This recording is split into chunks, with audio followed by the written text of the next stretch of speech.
Master balita. So balita mga master, may isang followers tayo ito. Yan. Tanong niya, mayroon po bang madikyo sa ngipin? So quick, sagot lang natin yan mga kamaster.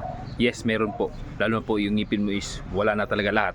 Yung 7 na yan, wala na, 6 na yan, wala na. Sunod-sunod yan, nagka-sunod-sunod. May madidikyo talaga sa ngipin.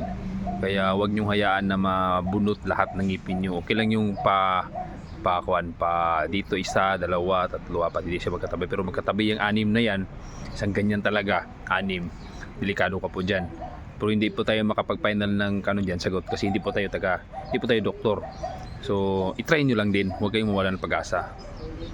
Basta ang sabi ko, mayroon talagang nadidikyo sa ngipin. Kasi may mga aplikante dati na lumapit sa atin, nagtanong bakit ito nadikyo sila sa ngipin, wala tayong masagot dyan.